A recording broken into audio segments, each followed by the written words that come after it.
We're doing a series of videos called Addressing Your Community's Flood Problems, a guide for elected officials. Okay. Let's see. And Judge Emmett here is Harris County, Texas Chief Executive Officer. And just so everyone is aware, Harris County, a 1,777 square mile area that includes the entire Houston metropolitan area, was ground zero for the deluge of Hurricane Harvey last August. And that storm, actually, earlier you gave a really good rendition of everything that happened, how many houses were flooded. Do you want to kind of... Sure. Well, let me start by saying, for people who aren't from Texas, they may not understand that county judge is not really a judge. I'm not even a lawyer. And I and the 4 county commissioners set policy for the county, and we're referred to as the commissioner's court, but we're not really a court. So I wake up every day being a judge who's not a judge, presiding over a court that's not a court. But in the midst of all that, under Texas law, the county judge is the director of Homeland Security and Emergency Management for the entire county, including the city of Houston, the 33 other cities, and the 1.8 million people who don't live in any city, but they're in the county. So that's how I get involved in it, because a lot of times people go, well, who are you and why should we care? But so when Harvey came, and it was not a hurricane when it got to us, it was just a big rainstorm. 50 inches of rain, roughly, in most of the county. 154,000 homes were flooded, and 105,000 of those technically weren't in a floodplain. Now, they were in a floodplain, they just didn't know they were in a floodplain. How soon did those 50 inches come down? Was that a 24-hour period? No, it started on, it really went over about a 4-day period, 4 to 5 day period. Okay. And there were some days where we've had 3 major rains at that point in the last 2 years before that. And the same neighborhoods kept flooding. We had a Memorial Day flood, a Tax Day flood, and then now Harvey. And so there were some days where we did Meyerland, for example, flood, and everybody said no. We go, oh, thank goodness. And then, of course, the next day it would flood. So it just kept raining and raining and raining. And, of course, the hurricane had gone in south of us. The state resources had gone there, as they should have. But by the time everybody realized the heavy rains were going to fall in southeast Texas, nobody could get to us. So we were on our own. Wow. It's amazing. One of the main things that we're really interested in speaking with you today about is the building code regulations that the commission approved in December. That was just a few months after the hurricane. So can you walk us through that? Yeah, I can walk you through the concept. The exact details I'd rather leave to, as I said, our floodplain managers, in our case, Harris County Flood Control. We now have the strictest regulations anywhere, 2 feet above the 100-year plain. But the problem is we don't know where the plains are. So any code, any regulation, any level of government puts in, if you don't know where your floodplains are, then it's going to miss the mark. And the example I give all the time is we have these 2 large reservoirs built by the Corps of Engineers back in the 1940s, Addix and Barker. When they were built, they were 20 miles out of town. Nobody was ever going to live out there. But now, we've built all the way up to them.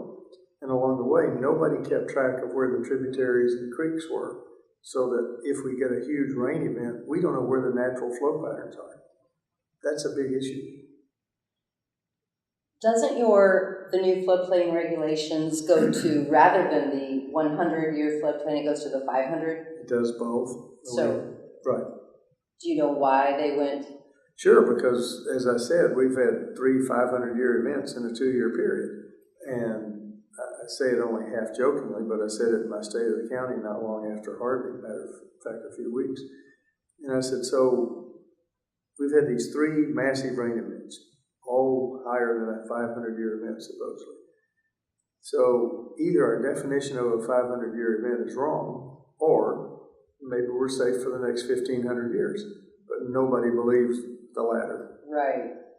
And I do want to, first of all, did you get any pushback from the real estate or contractors? We did not at the county level. When the city tried to put theirs in, they did. And I'm not real sure why. I think it has to do with more, we have more open space, we have more options for developers to go to, and it was hard for people to argue against. I mean, one of the first things I had to do as an elected official was say, what we had in place in the past was wrong. Our detention requirements obviously weren't adequate. And unless you as an elected official are willing to admit that what you've got in place or have had in place isn't adequate, then you're not ever going to have good public policy. So you did bring up the major flooding that happened in, I'm not going to get the names right, but the 2015, was that the Memorial Day flood or the Tax Day flood? Well, let's see. I have a way of remembering this. I think we did Memorial Day and then Tax Day. Okay, so major flooding in 2015 and 2016, but you guys didn't make... major changes. Yeah, and is there a reason? It is because you probably did you think it was a fluke in 2015? No, we were looking at the changes, but the areas that flooded in 2015 and 2016 were pretty well defined, and we had projects underway. I mean, I mentioned the Meyerland area earlier. They were inundated both times, but we have a major project along Brays Bayou that everybody says once we get that done, most of those people will be taken out of harm's way. But then Harvey, the rains from Harvey were totally different. And there were areas flooded that have never flooded. And maybe I don't want to take too much time with it, but I got a call from a reporter from the Northeast who wanted to talk about an area called Cypress Fairbanks. And he said, and I understand that area has never flooded before. And I said, well, how do you know? And of course he thought, oh gosh, I'm talking to some local guy. And I said, no, because that area, when I was in the legislature back in the 70s and 80s, I would drive from my home in a place called Kingwood to Austin, and I'd go right past Cy-Fair High School. It was one high school in the whole school district, and it was a 3A high school, which is kind of mid-level. Now they have 12 high schools, and they're all 6A. And we have hundreds of thousands of people living in an area where nobody lived before. And the cows didn't tell you whether it flooded or not back in the day. And nobody really cared. But now we know it did. And then that leads to the whole conversation you didn't ask, but preserving natural areas.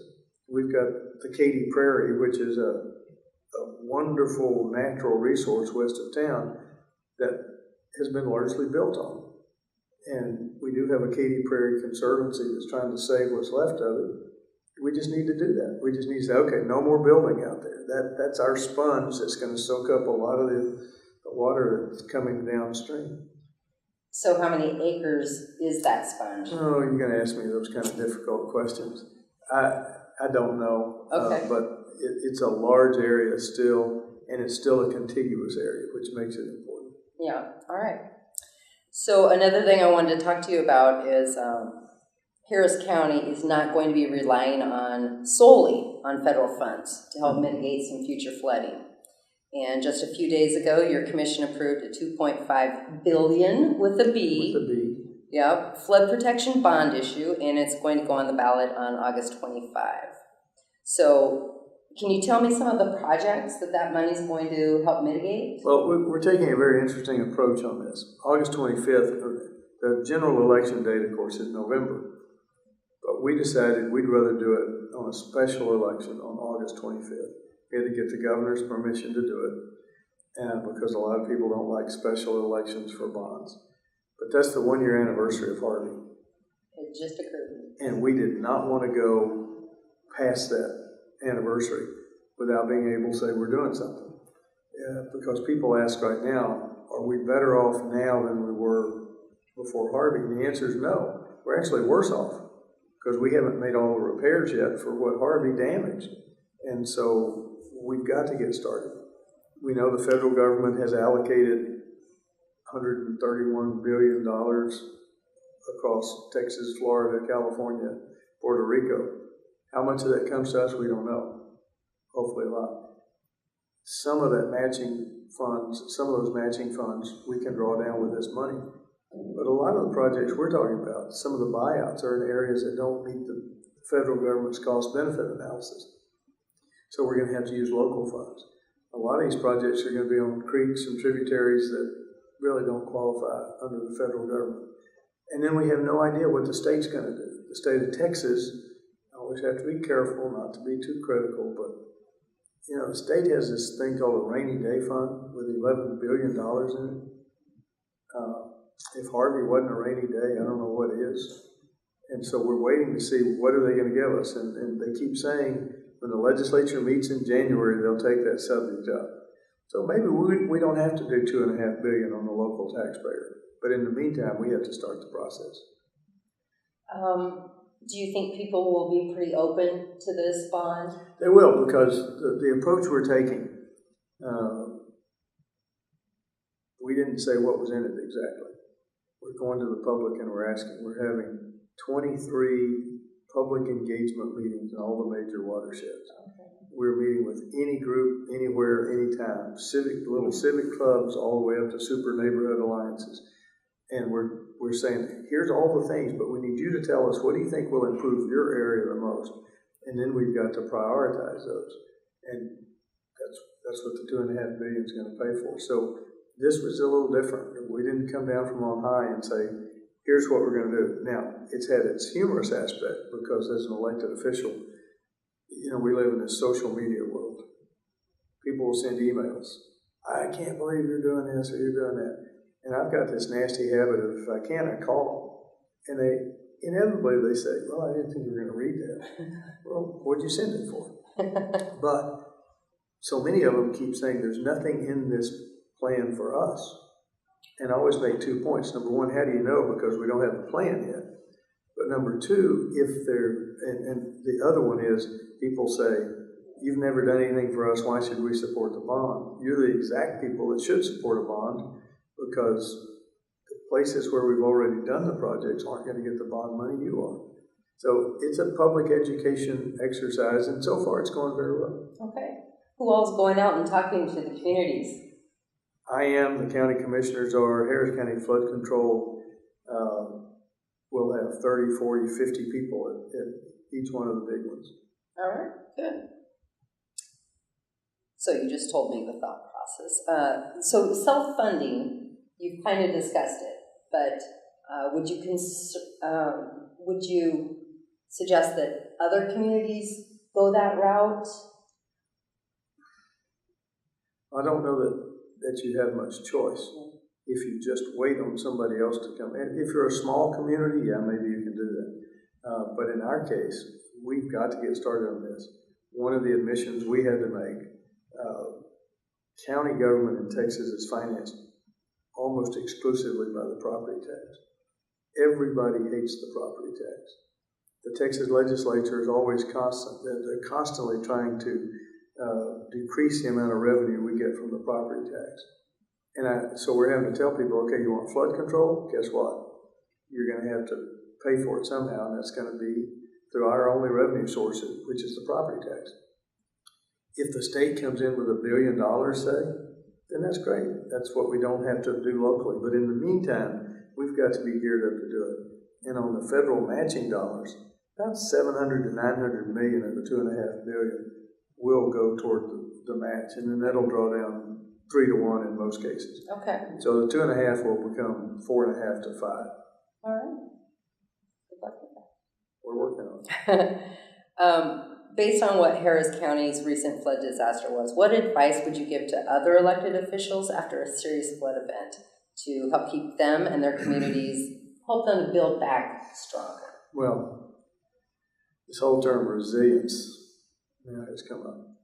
And I guess I would change your question a little bit. I would encourage communities to do it before an event, not wait till after an event. And in our case, I was complaining about property tax, that's all we had. Our issue has always been, we're responsible for criminal justice and indigent health care and transportation. And flood control has been kind of at the tail end, kind of the expansion joint, if you will, what's left. So we've been spending about $120 million a year, 60 on operation and maintenance and 60 on CapEx type things. That wasn't enough. And so we're now going to have to say flood control, resilience is job one. And going forward, we have to do that. If at all possible, I would encourage any elected officials that's in an area where they're flood prone, go ahead and start doing that now. It'll save you money in the long run. Exactly.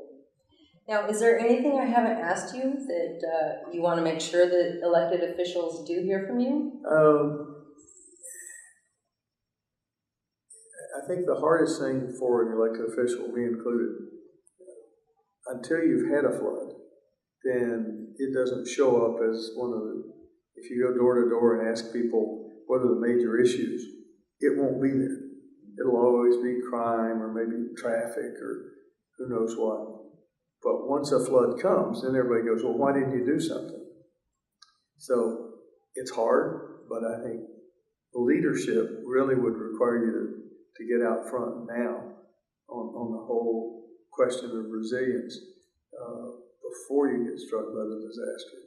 And certainly before you get struck 3 times like we did. Excellent advice. Well, thank you very much for sitting down with us. I appreciate it. It's great hearing about your situation and what you guys are doing about it.